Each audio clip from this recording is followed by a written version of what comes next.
Gemini rising. How you doing, Gemini? This is a little mini reading for the Capricorn solstice that's happening on the 21st December.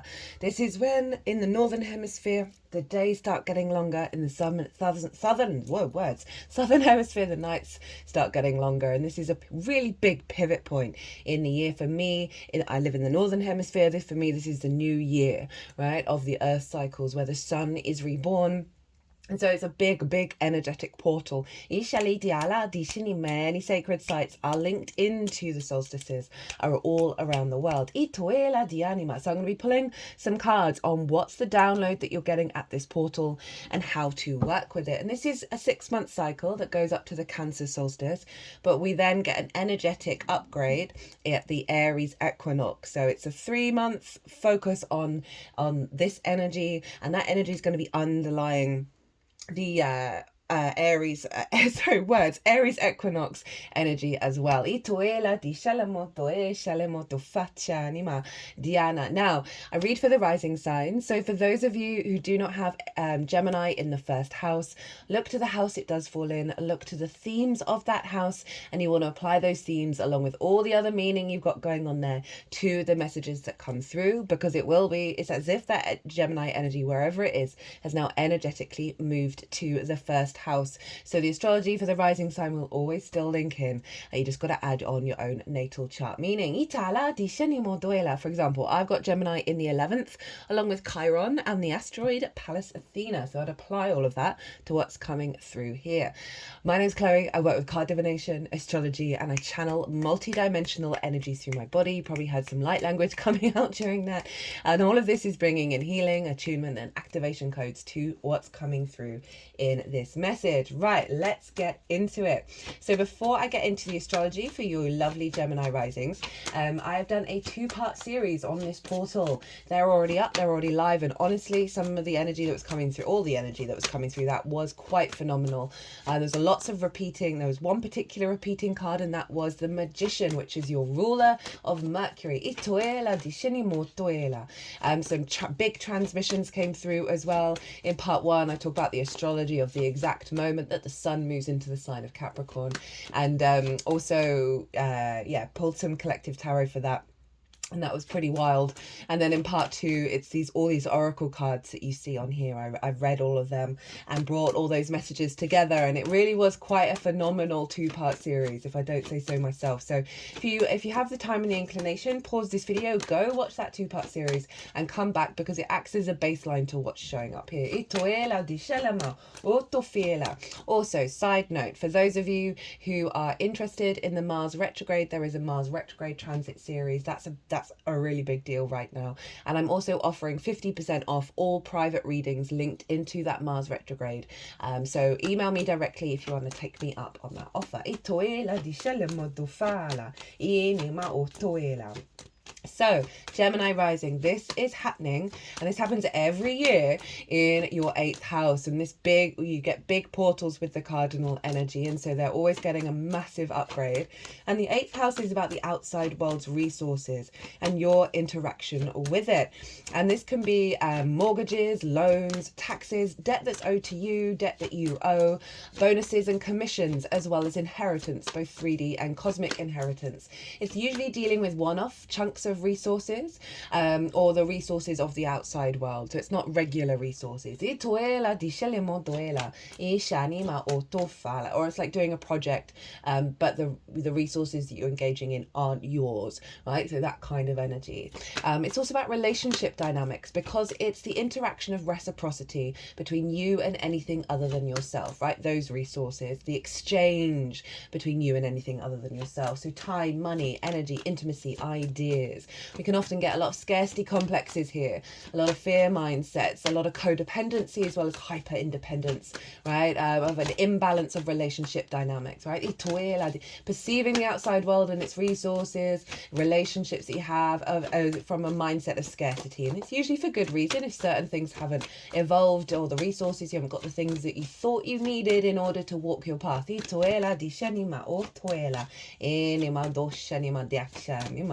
And really what we want to do is not externalize those needs and cultivate that within and come to the table in a more balanced way. It's a very psychic house. Ooh, what came through? Okay, you got a bonus card. Dialama doshinia, dialama otuela, dianimo tuela, dianima otuela, dishinima. What was I saying? Oh, very psychic house, because it's the resources of source and your relationship with source. Was that another flipper? No. And so you're getting a big activation around that, the capacity to build together and co-create with source for the long term with that Capricorn energy. It's a realignment of your relationship dynamics, as I said, like not that codependency or the scarcity mindset, right? Or the hyper independence, of bringing that into balance so you can co-create with anything other than yourself. Diana. Now Saturn rules Capricorn, so whatever's going on with Saturn is influencing what's going on in your 8th house, and it's over in your 10th house of your life purpose, your career. Career doesn't have to be life purpose, it can just facilitate it. Visibility, reputation, how the big outside world sees you. So Saturn in your 10th house, in the sign of Pisces, is influencing your interaction with the outside world in regards to your life path, right? Really getting you into a state of maturity and integrity and commitment to that life path, and therefore how you show up and what you're drawn to in terms of those kind of relationships. That's too many cards. It's the Queen of Pentacles. We'll see if she wants to come out again, as well as Justice, and I didn't look at the other one. So maybe a balancing in order to bring back some nourishment. Sometimes the cards that come out that I get put back are part of the message, but they know at the moment that this is a very quick reading. I'm not doing all the cards, despite the namesake of the channel. And so Saturn is influencing that and saying, okay, we're going to get right with this. The next 3 months and overall 6 months, we're going to be building in a new way that is breaking out of the old conventions, the old traditions. And so Saturn is opposed by the moon over in Virgo. They're both at 13 degrees of Virgo and Pisces. They are both squaring Mercury in Sagittarius and Jupiter in Gemini. I talk about this in part 1, and Gemini, you really might want to watch that, because we've got a grand mutable cross. All the mutable signs are being activated with this cardinal energy that instigates. There's a sense of a new, fresh energy, leadership energy coming in with this winter solstice portal, that the mutable signs are able to adapt and change to, being more in our flow state, allowing new perspectives and now allowing new ways of being to come forward. And obviously that does involve your sign, Gemini. We've got Jupiter there. These are all the angular houses. 10th house of a life path. 4th house where the moon is of your roots, your foundations, your home. The 7th house where Mercury is of the other. This could be clients, business partner, one-on-one, long-term relationships, romantic relationships, intimate friends, your relationship with source, and then Jupiter over in the 1st of self. So all of this is influencing this boost, this portal, this download of getting you right in your core foundational houses, right? Of you're in your home, being very intuitively guided about how to bring yourself into a state of union, right, with the other, with yourself, that's leading you towards a healthier life path. So often in the 8th we can have relationship dynamics based on what we grew up around, and they may not have been very healthy, which means we recreate that with including ourselves, everything around us. And so there's definitely sense of a shifting of that. It's all with that moon over in the 4th of your roots. It's also where your parental figures turn up. Is a lot of trauma in the 4th, of really allowing your moon to find more nourishment, how you interact with the other and how you understand yourself at a higher perspective, having healthier conversations and communications that is leading to a greater sense of reciprocity and awareness of your power to build in your life path beyond those old limitations. Right, let's get into the tarot. So you got a bonus card. We have the download that is coming in for you with this winter solstice portal, with this Capricorn portal. By the way, if you're in the southern hemisphere, this is more, this is when the nights start getting shorter, and this is when you're bringing this energy internally. You're cultivating it in inner wisdom and inner depth. In the northern hemisphere, this is the more yang energy, because the day is taking up much more time, and then it's unfolding, it's getting bigger and bigger. That it's more what we're prepping for and planning for to go out in the world, right? And our musings over that, and our contemplation, and our taking steps towards that. For them, the Aries equinox is big activation. So we've got the 5 of Cups, the 7 of Cups, and the 9 of Pentacles. So the 5 of Cups is looking at the 3 of Cups when it's in the upright, and being very sad, grief-stricken around the lack of flow, of joy, of abundance, of just union and celebration, right? And there's a real heaviness. There's obviously some deep wound that is being cleared out around relationships, right? Say the reciprocity of being with others and feeling good about yourself, and that having that reciprocity with that 3 of Cups. And so this download is really helping release a very core grief energy around resources and relationship dynamics, right? That, as I said, that may have come from your early years, that you then just recreating a cycle of grief, of just a feeling of withdrawal and separation, and things not being in flow. So I love that that's showing up in the reverse. And then with the 7 of Cups, so this is big kind of fantasy energy. This is sort of the dreamlike energy of allowing new possibilities, new emotional bodies to come through, new dynamics that are beyond the rational. This reading is very much tied into what came through in the collective, and it's also my channeling card. So the other message for this is that there's been a block within you, a grief within you, that stopped you from allowing you to be in your flow state and allowing you to be in a state of movement and receptivity to what source wants to share with you, right? And how to then bring your vessel into an alignment and bring that channeling through. We're all channelers, by the way. We're all intuitives. We're all healers. We just do it only in our unique ways. And so with the 7 of Cups showing up, one, it's allowing new emotional resonance with relationships, with resources, as well as your relationship with source. It's allowing a flow, a conduit of co-creation.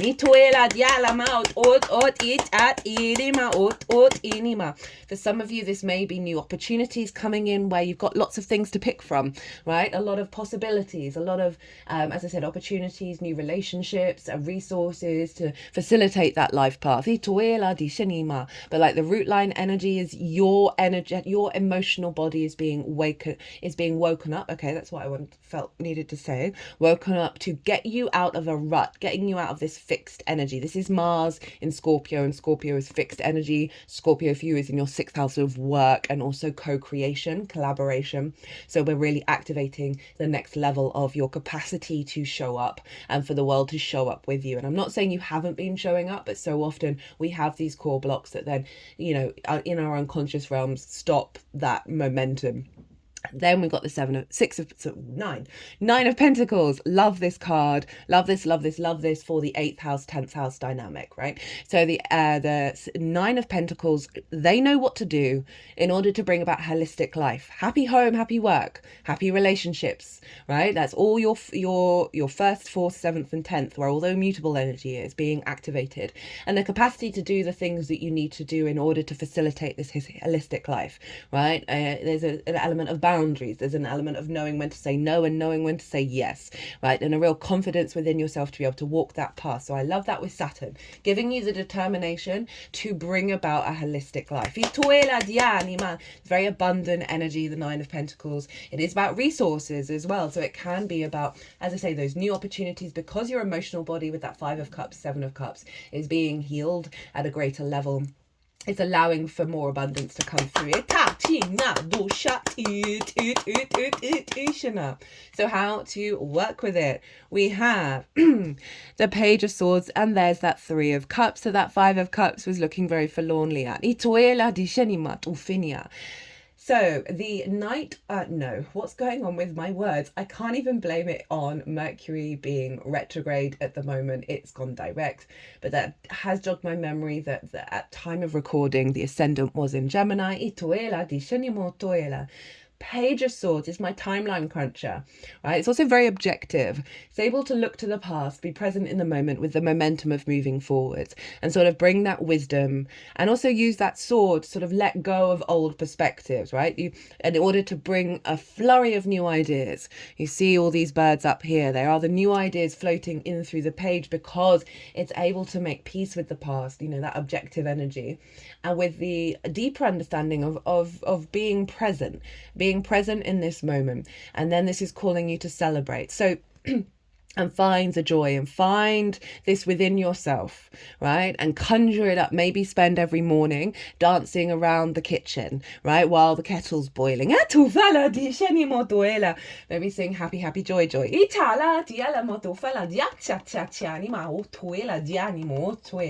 Because they're really wanting you to sort of get objective and activate some joy here with these two cards. And this is very powerful in terms of looking back on those relationships, looking back on those situations that I didn't get that loan that I needed, I didn't get that opportunity, or that relationship just drained the lifeblood out of me, or that relationship ended and I'm heartbroken. This is genuinely saying there's a new energy coming in for you to work with, that everything that you've been doing, everything that's happened, acted as a resource to get you where you are now, to bring you a greater sense of wisdom. And that Page of Swords is really wanting you to get objective about it. You might want to do some meditation on timeline crunching, and that will bring the timelines together rather than being fractured when there is a space of regret and grief that's sort of fractured how you then move forward now, because there's a certain timeline that you've actually shifted out of that you're holding on to. That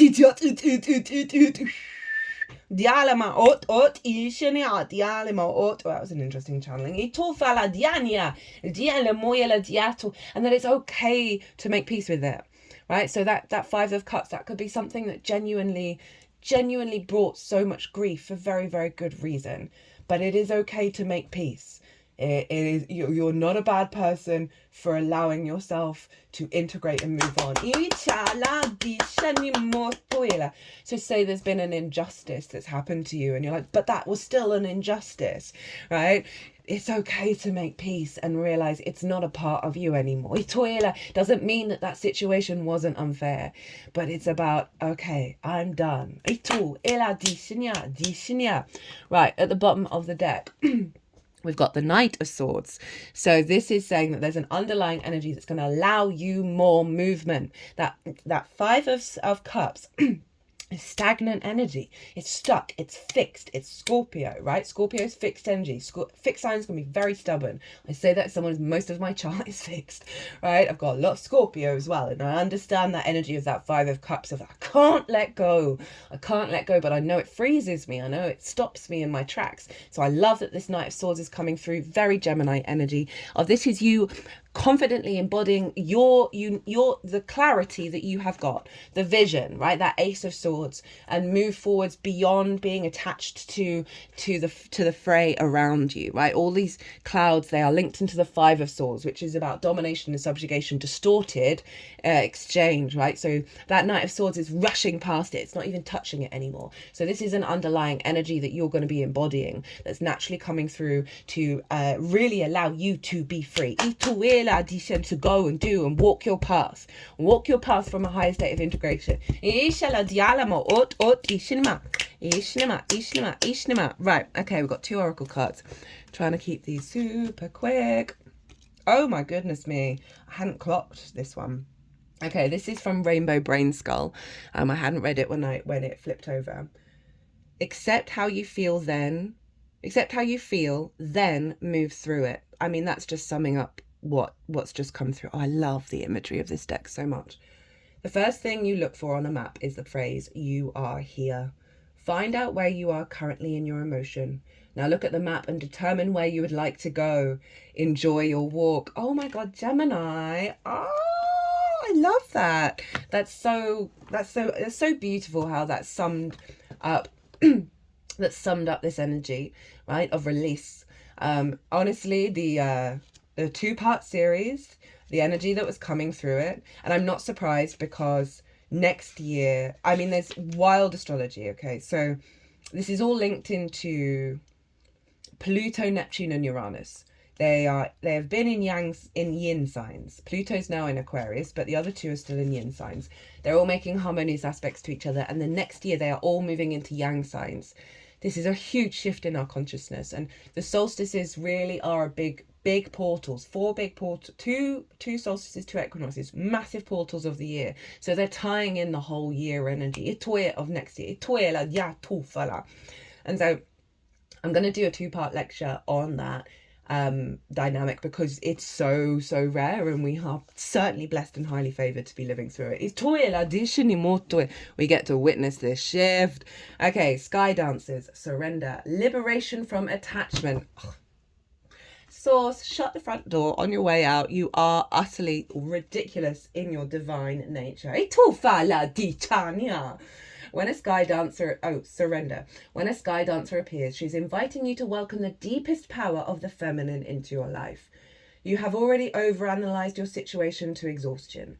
Now is the time to invite the sacred feminine, the wisdom within your heart, no matter your gender, to guide you to success. Hello. 9 of Pentacles. If you have become earthbound, plodding and planning and praying for change, cease and desist. Break the habit of being yourself, of repeating the same behavior and hoping for a different outcome.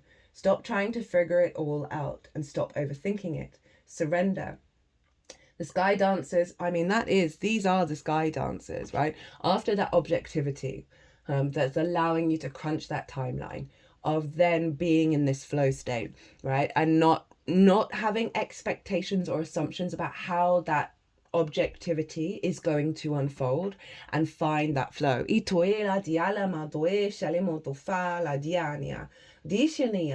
sky dancers are heralding the arrival of a new relationship with yourself, in your work, or in your love life. That's so great for the 8th house. Do not assume that this person or opportunity will rescue you. The only way to liberation is to kiss the ground goodbye and take flight, to rise above the fray and the drama of the struggling, arguing mind. Dance in the sky and view the madness below. Dance in the sky. I love this so much. By simply witnessing the actors and the human comedy unfolding on the ground. And I feel like that's about looking to your past in that way, while also being aware that you've learned so much from those experiences, but it's time to sort of disconnect, right? You are transforming it. As you observe the drama, you unleash the power of the sacred feminine that allows for revolution, but it says resolution. The sky dancers know the maps of heaven and the way to the holiest and most sacred spaces on earth. They come to help you with your current life, and even more importantly, to guide you to the realization of your own divinity. Gemini. Okay, I'm going to leave it there. If you like this reading, if it resonated, hit that like button. Leave me a comment. Let me know what you're doing around the winter solstice or the Capricorn solstice for those of you, in the southern hemisphere. If you want a personal reading, my details are everywhere. If you want to pay by PayPal, email me directly. But other than that, be good to yourself, Gemini. Be good to those around you. Safe travels and be well until we meet again.